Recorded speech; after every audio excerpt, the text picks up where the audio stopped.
Chapitre 96. Du fruit des quatrièmes larmes d'union. Je t'ai parlé des troisièmes larmes, voici le quatrième et dernier état. Celui des larmes unitives, qui n'est pas séparé du troisième, mais lié avec lui comme l'amour du prochain l'est avec l'amour de moi. Mais il est tellement grand dans l'âme parvenue au quatrième état, que non seulement cette âme supporte patiemment, ainsi que je te l'ai dit, mais qu'elle appelle avec allégresse les souffrances, tellement elle méprise tout divertissement, tellement elle se voit conforme à ma vérité, le Christ crucifié.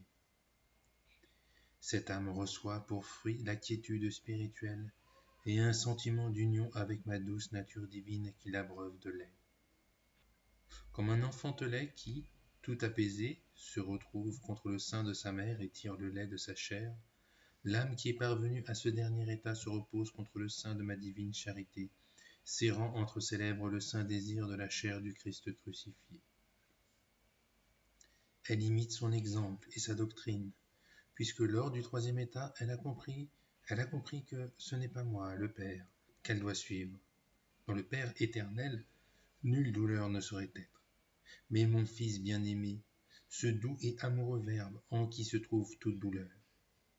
Or vous ne pouvez avancer sans la douleur. C'est en supportant beaucoup que vous parviendrez à la réelle vertu. C'est pourquoi elle s'est inclinée sur la poitrine du Christ crucifié, et c'est ainsi qu'elle a aspiré le lait de la vertu. Là, elle a trouvé la vie de la grâce, dans laquelle elle a goûté ma nature divine qui donne douceur à la vertu. Les vertus, en effet, n'étaient point douces par elles-mêmes. Elles le sont devenues parce qu'elles ont été pratiquées pendant l'union avec moi, amour divin, c'est-à-dire pendant que l'âme, sans songer à son propre intérêt, ne voulait que mon honneur et le salut des âmes.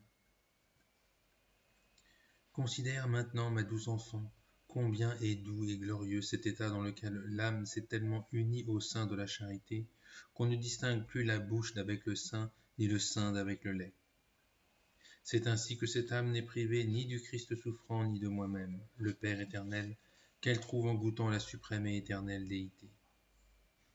Oh, combien les puissances de l'âme s'y réalisent pleinement! La mémoire se remplit d'un continuel souvenir de moi, l'amour lui rappelant sans cesse mes bienfaits, non pas tant les bienfaits en eux-mêmes que ma volonté d'amour qui les lui a donnés, et tout d'abord celui de sa création quand elle se voit à mon image et à ma ressemblance. C'est ce bienfait qui, lorsqu'elle était encore dans le premier état, lui a fait connaître le châtiment qui était réservé à son ingratitude. C'est d'ailleurs pourquoi elle s'est arrachée de sa honte pour profiter du bienfait du sang du Christ dans lequel je l'ai ressuscité à la vie de la grâce en purifiant le visage de son âme et de la lèpre du péché. C'est dans ce second état qu'elle a trouvé la douceur de l'amour et le regret de la faute, dans lequel elle a vu à quel point son outrage était grand pour que j'aie dû le punir sur le corps de mon Fils unique. Elle se rappelle l'avènement du Saint-Esprit qui éclaira et qui éclaire encore les âmes. Quand donc l'âme reçoit-elle cette lumière? Après avoir connu dans le premier et le deuxième état les bienfaits qu'elle a reçus de moi, elle reçoit alors une lumière parfaite par la connaissance de ma vérité, Père éternel, en sachant que c'est par amour que je l'ai créée pour lui donner la vie éternelle. Voilà la vérité. Je vous l'ai manifestée avec le sang du Christ crucifié. Dès qu'elle l'a connu, elle l'aime, et elle prouve qu'elle l'aime en aimant franchement ce que j'aime et en détestant ce que je déteste. La voici parvenue au troisième état, celui de la charité du prochain. Si la mémoire est tellement comblée, loin de toute imperfection, c'est qu'elle s'est rappelée et n'a oublié aucun de mes bienfaits. L'intelligence a reçu la lumière, c'est en regardant dans la mémoire qu'elle a connu la vérité. Libérée de la cécité de l'amour-propre, elle est demeurée dans le soleil du Christ crucifié où elle a vu l'homme et Dieu. En plus de cette connaissance acquise dans l'union scellée avec moi, elle s'élève vers une lumière qui ne vient pas de la nature, ainsi que je te l'ai dit, ni de quelque sienne vertu, mais qu'elle reçoit en grâce de ma douce vérité, qui ne méprise jamais ni les désirs ni les efforts qui me sont offerts. Lors la volonté qui suit toujours l'intelligence s'unit dans un parfait et ardent amour. Si quelqu'un me demandait qu'est-ce que cette âme, je dirais elle est un autre moi-même par son union d'amour. Quelle langue serait capable de décrire l'excellence de ce dernier état d'union et les bienfaits qui découlent de cette plénitude des trois puissances de l'âme? Car la voilà, cette douce réunion dont je t'ai parlé à propos des trois marches, en t'expliquant la parole de ma vérité. La langue est incapable de la décrire, mais les docteurs vous la montrent qui, illuminés par cette glorieuse lumière, interprètent la Sainte Écriture. N'avez-vous pas eu le glorieux Thomas d'Aquin? Ne devait-il pas sa science plutôt à son application dans l'oraison, à la contemplation et à la méditation qu'aux études humaines? Il fut une lumière placée par moi au-dessus du corps mystique de la Sainte Église, pour dissiper les ténèbres de l'erreur. Et si tu tournes tes regards vers le glorieux Baptiste, quelle lumière n'a-t-il pas acquise sur la précieuse poitrine de ma vérité? N'est-ce pas avec ces lumières qu'il a enseigné le monde il y a si longtemps? Oui, qui d'une manière, qui d'une autre, tous l'ont montré, mais le sentiment lui-même, l'ineffable douceur, la perfection même de l'union, tu ne saurais l'exprimer, car ta langue est une chose finie. C'est ce que semblait vouloir dire saint Paul, l'œil ne peut voir, ni l'oreille entendre, ni le cœur penser, combien grand est le délice et le bien que recevront et enfin goûteront ceux qui m'aiment en vérité. Oh, combien est douce, douce au-dessus de toute douceur, la demeure que l'âme s'est faite en moi-même dans son union parfaite. Entre elle et moi il n'y a plus sa volonté, car nous ne faisons plus qu'une seule chose. Elle répand sur le monde entier le parfum que dégagent ses continuelles et humbles prières. Le parfum de son désir, ce cri pour le salut des âmes qui est une voix sans voix humaine, proférée devant ma divine majesté. Tels sont les fruits d'union dont l'âme se nourrit pendant cette vie, quand elle peut atteindre, à la suite de nombreux efforts, de larmes et de sueurs abondantes, le dernier état. C'est ainsi que par la persévérance elle passe de la vie de la grâce, de cette union imparfaite, à la grâce parfaite. Union encore imparfaite, dis-je, puisque tant qu'elle est liée à son corps, elle ne peut se rassasier de ce qu'elle désire, liée qu'elle est à cette loi perverse.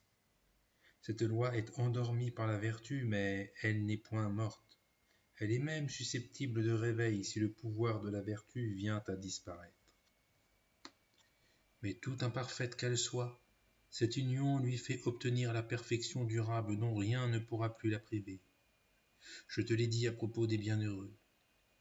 Alors, avec ses vrais rassasiés, elle savoure en moi, vie éternelle, le suprême et éternel bien, puisque je n'ai point de fin.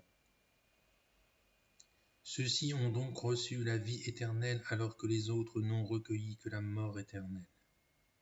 Des pleurs, ils sont arrivés à la joie de l'éternelle vie. Avec la récompense pour leurs larmes et avec leur ardente charité, ils crient vers moi en m'offrant des larmes de feu pour vous tous. J'ai fini de t'exposer la variété des larmes, leur perfection et la récompense que l'âme en reçoit. Parfaite, la vie éternelle, inique, la damnation éternelle. Chapitre 97. Comment cette âme remercie Dieu de cet enseignement et lui adresse trois requêtes. Cette âme alors, angoissée d'un immense désir à cause des douces paroles que la vérité venait de prononcer sur les états de l'âme, disait remplie d'amour ses vœux tout accomplis. Grâce te soit rendue, Père éternel, grâce te soit rendue, ô toi qui satisfais les saints désirs, ô toi qui aimes notre salut, toi qui nous as donné ton amour au moyen du Fils, pendant que nous te faisions la guerre, par l'abîme de ta charité enflammée. Et je te le demande en grâce et en miséricorde, afin que je puisse franchement venir à toi, afin que je puisse, rempli de lumière et non de ténèbres, courir la doctrine de ta vérité que tu m'as montrée si véritable. Afin que je puisse discerner les deux pièges dans lesquels je pourrais tomber, Père éternel, avant d'en finir avec ces états, enseigne-moi encore. Et d'abord, je te demande, si quelqu'un venait à moi ou s'adressait à quelqu'un de tes serviteurs, afin de recevoir quelques conseils pour mieux te servir, que dois-je lui enseigner? Je sais bien, doux et éternel Dieu, que tu m'as déjà dit, je suis celui qui se plaît à peu de paroles et à beaucoup d'œuvres. Cependant, s'il plaisait à ta bonté de m'en dire davantage, ce serait pour moi une grande douceur. Je te demande également, si pendant mes prières pour tes créatures et spécialement pour tes serviteurs, il me semblait voir l'esprit de l'un rempli de bonnes dispositions, je crois le voir jouir de toi, et l'esprit d'un autre rempli de ténèbres. Devrais-je, Père éternel, pourrais-je en conclure que l'un est dans la lumière et que l'autre n'y est pas? Je t'en prie, explique-moi en détail ce que tu m'as dit d'une manière générale. Enfin, voici ma seconde demande. Éclaire-moi sur le signe auquel l'âme reconnaît qu'elle est ou qu'elle n'est pas visitée par toi, Dieu éternel. S'il m'en souvient bien, tu m'as dit que l'esprit demeurait dans l'allégresse et très encouragé pour la vertu.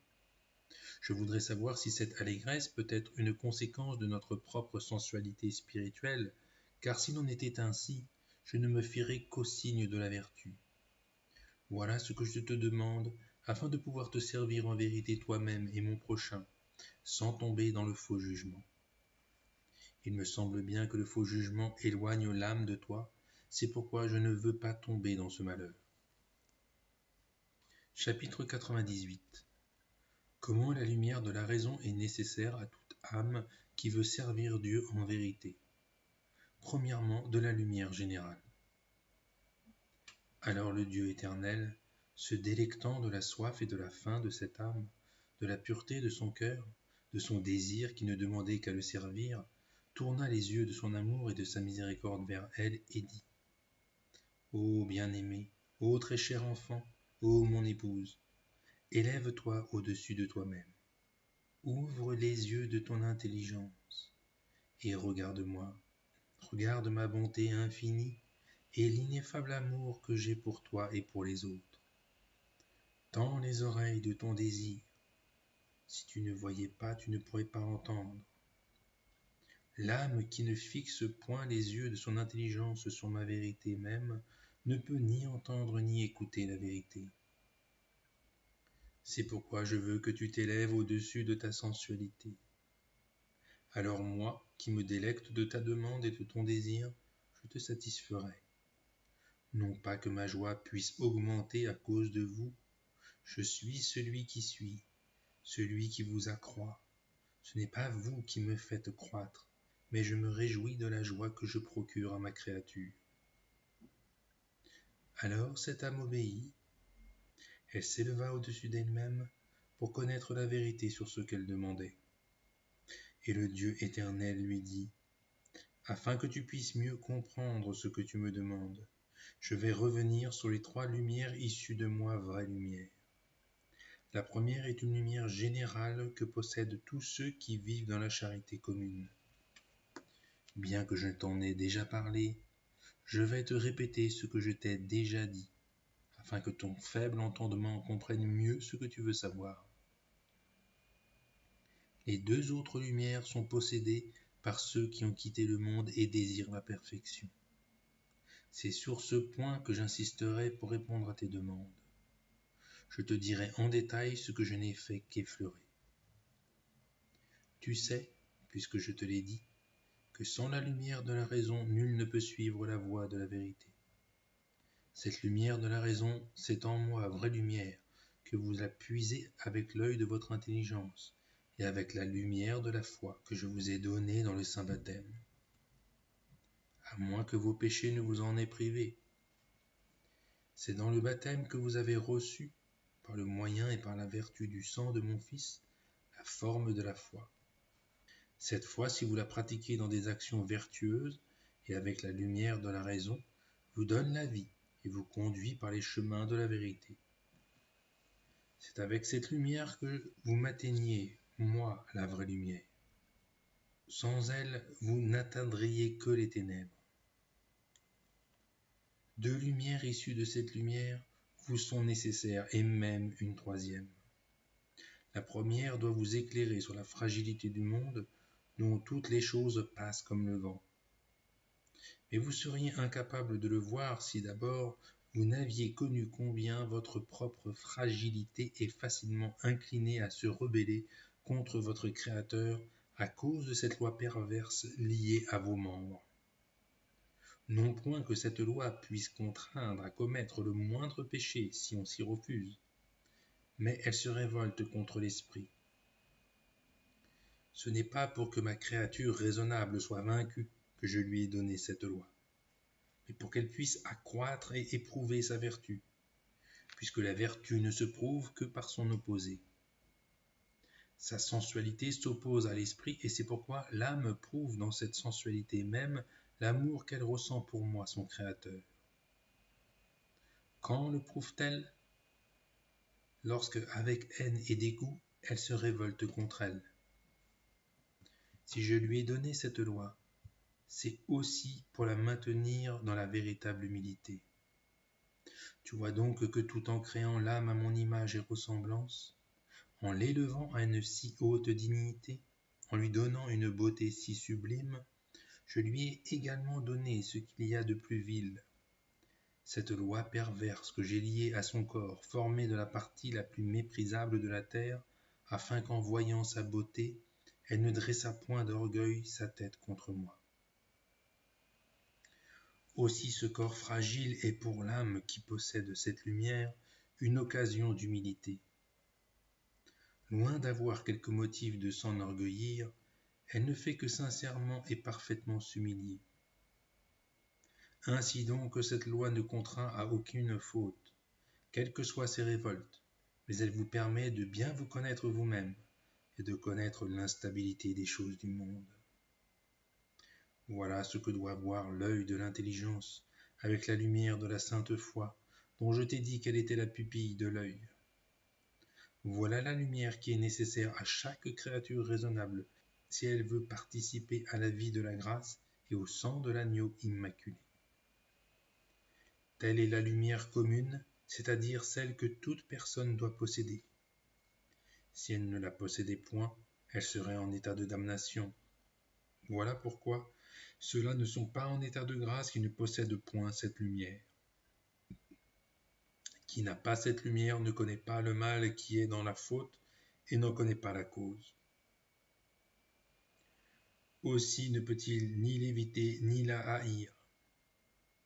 De même, celui qui ne connaît pas le bien et la cause du bien, c'est-à-dire la vertu, ne peut ni m'aimer ni me désirer, moi le bien même, ni la vertu que je vous ai donnée comme instrument et moyen pour obtenir de moi, vrai Dieu, la vie de la grâce. Tu vois donc combien est nécessaire cette lumière, car ce n'est pas en autre chose que consistent vos fautes, sinon à aimer ce que je déteste, à détester ce que j'aime. Moi j'aime la vertu, je déteste le vice. Qui aime le vice et déteste la vertu m'offense et se prive de ma grâce. Celui-là marche comme un aveugle qui, incapable de connaître la cause du vice, c'est-à-dire son propre amour sensitif, ne se hait pas lui-même et ne connaît ni la faute ni le châtiment qu'engendre la faute. Il ne connaît ni la vertu ni moi-même, qui suis cette cause, qui peut lui donner et la vertu et la vie. Il ne connaît pas davantage la dignité dans laquelle il se maintiendrait et par laquelle il parviendrait à la grâce s'il pratiquait la vertu.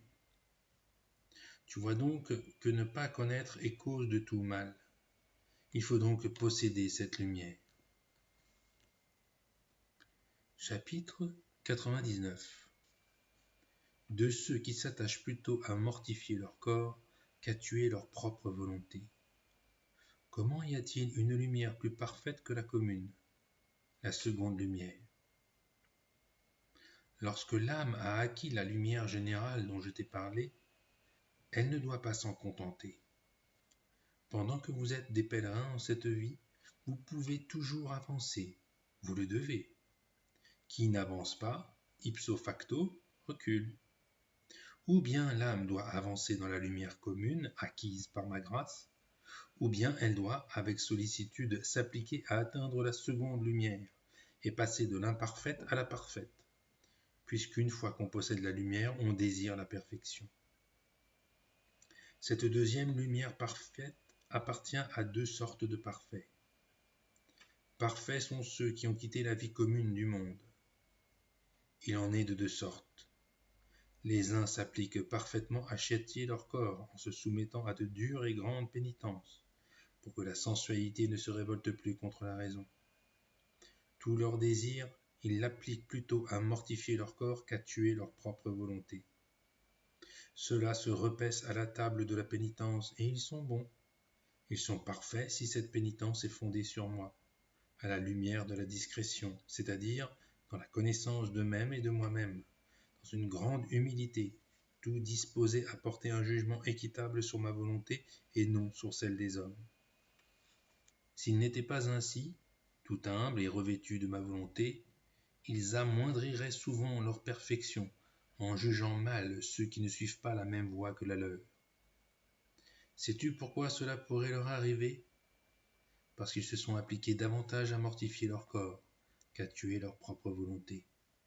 Ceux-là veulent toujours choisir à leur guise et le temps et le lieu et les consolations spirituelles et les tribulations du monde et les attaques du démon, comme je te l'ai dit au sujet du second état.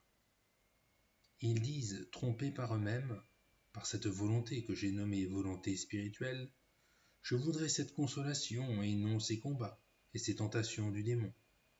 Ce n'est pas pour moi que je parle, mais pour plaire davantage à Dieu, pour recevoir abondamment la grâce dans mon âme, car il me semble que je le sens mieux de cette manière que d'une autre. C'est ainsi qu'ils tombent très souvent dans l'affliction et dans la tristesse, qu'ils ne peuvent plus se supporter eux-mêmes. Voici comment ils brisent leur perfection, et ils ne s'en aperçoivent pas. Ils ne savent pas qu'ils sont tombés dans leur puante superbe. Ils y gisent pourtant, car s'ils n'y étaient pas tombés, s'ils étaient vraiment humbles et non pas orgueilleux, ils verraient, avec la lumière de la foi, que moi, la douce et première vérité, je ne donne situation, temps et lieu, consolation et tribulation, que selon les exigences de votre salut et l'accomplissement de cette perfection à laquelle vous êtes appelés.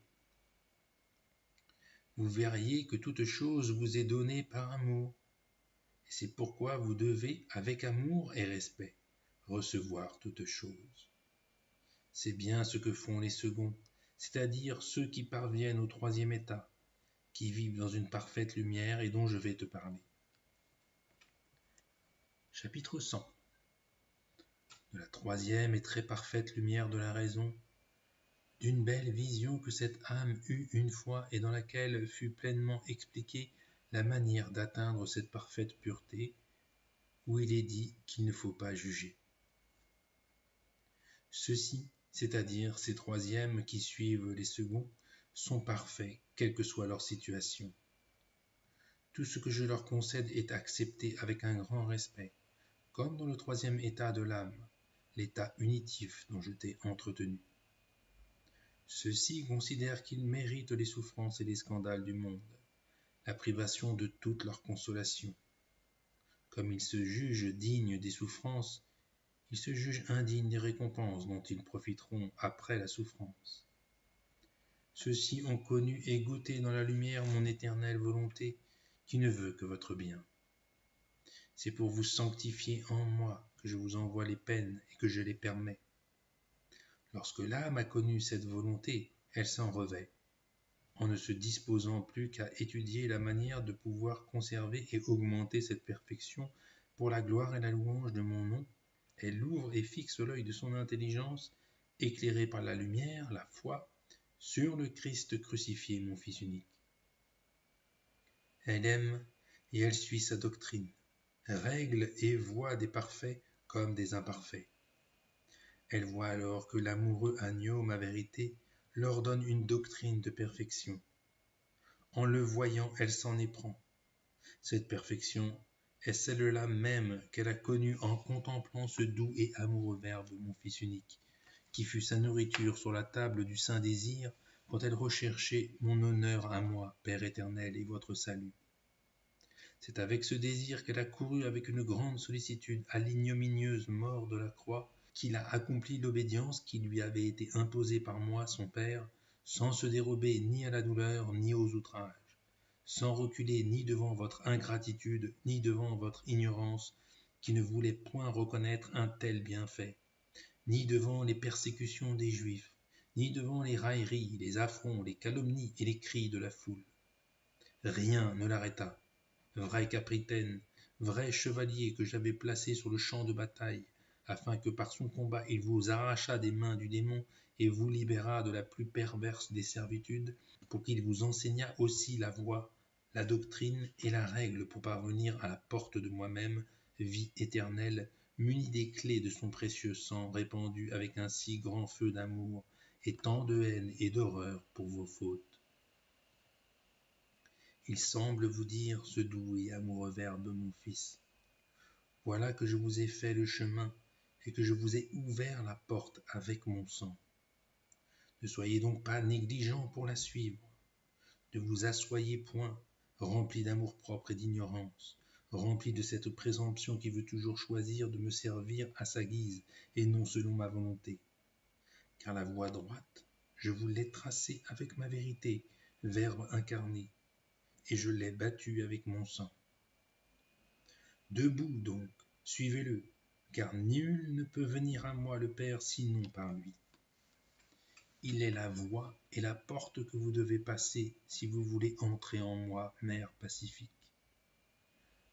Lorsqu'une âme est parvenue à savourer cette lumière, parce qu'elle l'a si doucement vue et connue, et donc goûtée, elle court, amoureuse et angoissée d'amour, à la table du Saint-Désir. Elle ne se compte plus, elle ne cherche plus sa propre consolation spirituelle ou temporelle. Elle est comme celui qui, à la lumière de cette connaissance, a complètement renoncé à sa volonté. Bien mieux, c'est tout en souffrant les injures, les tentations du démon et les calomnies des hommes qu'elle se nourrit de mon honneur et du salut des âmes à la table de la très sainte croix. Il ne demande aucune récompense ni à moi-même ni aux créatures. Ils se sont dépouillés de cet amour de mercenaire qui ne me fait aimer que par intérêt. Ils se sont revêtus de cette lumière qui les fait m'aimer pour moi-même, pour la seule gloire et louange de mon nom. Leur âme ne me sert plus en vue de quelque profit. Elle ne sert pas son prochain pour sa propre utilité, mais par pur amour. Ceux-là se sont perdus eux-mêmes et se sont dépouillés du vieil homme, c'est-à-dire de leur sensualité. Ils se sont revêtus de l'homme nouveau en imitant courageusement le doux Christ Jésus, ma vérité. Les voilà ceux qui s'assoient à la table du Saint-Désir. Ils se sont plutôt appliqués à tuer leur propre volonté qu'à tuer et mortifier leur corps. Ils ont bien, certes, mortifié leur corps, mais ce n'était pas là leur principal souci. Le corps n'était qu'un instrument qui devait les aider à mieux tuer leur propre volonté, ainsi que je te l'ai déjà dit. Quand je t'ai expliqué cette maxime, peu de mots, mais beaucoup d'actes. Voilà ce que vous devez faire, car votre principal appétit doit constituer à tuer votre volonté, et à ne tendre qu'à imiter ma douce vérité, le Christ crucifié, en cherchant l'honneur et la gloire de mon nom et le salut des âmes. Ceux qui possèdent cette douce lumière le font. Aussi demeurent-ils toujours dans la paix et la quiétude. Rien ne les scandalise, puisqu'ils ont anéanti ce qui fait le scandale, c'est-à-dire leur propre volonté. Toutes les perfections dont le monde ou le démon peuvent les accabler, toutes s'écoulent sous leurs pieds. Ils sont au milieu des eaux des tribulations et des tentations, mais ils ne courent aucun danger, parce qu'ils se tiennent à la branche de leur ardent désir. Ceux-là se réjouissent de toutes choses, ils ne s'érigent en juges ni de mes serviteurs, ni de n'importe quelle créature. Ils se réjouissent même de tout ce qu'ils voient. Ils disent « Grâce te soit rendue, ô Père éternel, qui a dans ta maison plusieurs demeures. » Cette diversité leur donne plus de joie que s'ils voyaient tous les hommes aller par le même chemin. Ils voient ainsi se manifester la grandeur de ma bonté. De toutes choses, ils tirent le parfum de la rose, non seulement des choses de Dieu, mais même des choses du péché. Ils se gardent de les juger. C'est plutôt avec une sincère et simple compassion qu'ils me prient pour les pécheurs et qu'ils disent avec une humilité parfaite « Aujourd'hui c'est toi, demain ce sera moi si la divine grâce ne me protège point. » Ô ma très chère enfant, éprends-toi de ce doux et excellent état. Regarde ceux qui courent avec cette glorieuse lumière. Regarde l'excellence qu'ils ont acquise pour avoir sanctifié leur esprit et s'être attablés à la table du Saint-Désir. C'est avec la lumière qu'ils sont parvenus à se nourrir de la nourriture des âmes afin de m'honorer, moi, le Père éternel, et qui se sont revêtus du doux vêtement de l'agneau, mon Fils unique, c'est-à-dire de sa doctrine, avec une charité enflammée. Ceux-là ne perdent point leur temps en faux jugements sur mes serviteurs ou sur les serviteurs du monde. Nul murmure ne peut les scandaliser, qu'ils soient dirigés contre eux ou contre les autres. Si la calomnie est dirigée contre eux, ils sont heureux de la supporter pour mon nom.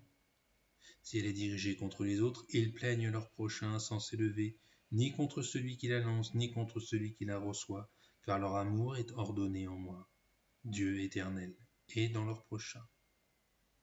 C'est parce qu'il est ainsi ordonné que ceux-là, ma très chère enfant, ne se scandalisent jamais, ni de ceux qui aiment, ni de n'importe quelle créature, car leur propre jugement est mort, et non point vivant. Et c'est pourquoi ils ne s'arrogent point le droit de juger la volonté des hommes, mais seulement la volonté de ma clémence. Ceux-là observent l'enseignement qui, tu le sais, t'a été donné au commencement de ta vie par la vérité éternelle. Tu demandais avec un grand désir comment tu pouvais parvenir à la pureté parfaite. Pendant que tu songeais de quelle manière tu pourrais l'atteindre, tu sais ce qui te fut répondu, alors que tu t'étais endormi. Ce n'est pas seulement dans ton esprit, mais dans ton oreille même qu'une voix résonna si fort que, s'il t'en souvient, tu te réveillas. Ma vérité te disait, veux-tu parvenir à la pureté parfaite, être délivré de tout scandale, faire que ton esprit ne se scandalise jamais d'aucune chose? Tâche d'être toujours uni en moi par amour, car je suis la suprême et éternelle pureté. Je suis ce feu qui purifie l'âme. C'est pourquoi plus elle s'approche de moi, plus elle devient pure, plus elle s'en éloigne et plus elle devient impure. C'est pourquoi, étant séparés de moi, ceux qui vivent dans le monde tombent dans de si nombreuses impuretés. Mais l'âme qui s'unit en moi, sans intermédiaire, participe à ma pureté. Il est une chose qu'il te convient encore de faire pour atteindre cette union et cette pureté. Ne jamais juger, quelle que soit la chose que tu vois faire ou que tu entends dire par quelque personne que ce soit, contre toi-même ou contre n'importe qui. Ce n'est pas la volonté de l'homme, mais ma volonté qui agit en eux et en toi-même. Même si tu voyais qu'il y a vraiment péché ou faute, cueille la rose de ses piquants, c'est-à-dire offre-les-moi avec une sainte compassion. Dans les injures qui peuvent être adressées, juge que ma volonté permet ainsi d'éprouver ta vertu et celle de mon serviteur. Juge que c'est parce qu'il est un instrument choisi par moi-même qu'il fait cela. Et très souvent il peut agir avec de bonnes intentions, car il n'est personne qui puisse juger le cœur secret de l'homme. Que tout ce qui ne te paraît pas manifestement un péché mortel ne soit jugé par toi que comme la manifestation de ma volonté en eux. Et lorsque tu seras sûr que c'en est un, garde-toi de juger, compatis seulement. C'est de cette manière que tu atteindras la parfaite pureté. Car c'est en agissant ainsi que ton esprit ne se scandalisera ni de moi-même, ni de ton prochain, car le mépris tombe sur votre prochain lorsque vous jugez que c'est sa volonté qui est mauvaise, alors que c'est la mienne qui est en eux. C'est ce mépris et ce scandale qui éloignent l'âme de moi, empêchent la perfection et parfois privent de la grâce, plus ou moins, selon la profondeur du mépris, du scandale et de la haine conçue envers le prochain à la suite de ces jugements. Mais il n'en va pas ainsi pour l'âme qui sait reconnaître ma volonté. Celle-ci ne veut que votre bien, et ce que je vous envoie, et ce que je permets, je ne vous le donne que pour vous faire atteindre le but pour lequel je vous ai créé. Toujours dans la dilection de son prochain, elle est toujours dans la mienne. C'est en demeurant dans la mienne qu'elle s'unit en moi. C'est pourquoi il t'est nécessaire, si tu veux parvenir à cette pureté, de me demander d'accomplir ces trois principales choses. T'unir en moi par l'amour, rappelant à ta mémoire les bienfaits que tu as reçus de moi, voir avec l'œil de l'intelligence ma charité, qui vous a aimé d'une manière inestimable, et voir enfin dans la volonté de l'homme ma propre volonté et non sa volonté mauvaise, car c'est moi qui en suis juge. Moi et non pas vous. Voilà comment tu acquerras toute perfection. Tel fut l'enseignement que ma vérité te donna, s'il t'en souvient bien. J'ajoute, ma très chère enfant, que ceux qui auront pratiqué cette doctrine goûteront les arts de la vie éternelle pendant cette vie. Si tu gardes bien cet enseignement, tu ne tomberas pas plus dans les traquenards du démon, tu les reconnaîtras, que dans ce malheur dont la peur t'a fait m'interroger. Cependant, et pour satisfaire ton désir, je vais t'entretenir plus longuement et t'expliquer pourquoi vous ne pouvez pas juger pour condamner, mais seulement pour compatir. Chapitre 101. Comment ceux qui ont atteint le troisième état goûtent les arts de la vie éternelle pendant cette vie. Pourquoi t'ai-je dit qu'ils recevront les arts de la vie éternelle? J'ai dit qu'ils recevront les arts et non le prix tout entier, car ils attendent de le recevoir de moi, qui suis la vie durable, là où il y a vie sans mort, rassasiement sans dégoût, faim sans tourment, car bien loin de la souffrance est cette faim, puisqu'ils possèdent ce qu'ils désirent. Bien loin du dégoût est cette satiété, puisque c'est moi-même qui suis pour eux la parfaite nourriture de vie. Il est vrai que pendant cette vie, ils reçoivent des arts et qu'ils goûtent la vie éternelle, puisque leur âme commence à être affamée de mon honneur et de la nourriture du salut des âmes. Comme ils ont faim, ils s'en repaissent. Leur âme se nourrit de sa charité pour le prochain dont elle a faim et désire, on peut s'en nourrir sans s'en rassasier jamais, car elle est devenue insatiable, et c'est pourquoi elle demeure toujours avec sa faim. Ainsi, de même que les arts sont un commencement de sécurité que l'on donne à l'homme, non pas qu'elle soit parfaite en elle-même, mais elle donne la certitude qu'un jour on recouvrira le prix tout entier, de même cette âme ainsi éprise et revêtue de la doctrine de ma vérité et qui a déjà reçu pendant cette vie les arts de mon amour et celui de son prochain, n'est pas encore parfaite, mais elle attend la perfection de la vie immortelle. Je dis que ces arts ne sont point parfaites. L'âme qui les goûte ne possède pas encore cette perfection, qui l'empêche d'éprouver quelque peine en elle-même ou au sujet d'autrui. En elle-même, quand elle m'offense avec cette perverse loi qui est liée à ses membres, lorsqu'elle se rebelle contre l'esprit, au sujet d'autrui quand son prochain l'offense. Elle est bien parfaite en grâce, mais ce n'est pas là la perfection de ceux de mes saints qui m'ont rejoint, moi, la vie durable, ainsi que je te l'ai déjà dit. Leurs désirs ne connaissent point la souffrance, tandis que les autres la connaissent. Ils sont ces miens serviteurs dont je t'ai dit ailleurs qu'ils étaient attablés à la table du saint désir, pleins de béatitude et de douleur, comme l'était mon Fils unique sur le bois de la très sainte croix. Sa chair était douloureuse et tourmentée, mais son âme était pleine de béatitude à cause de son union avec ma nature divine.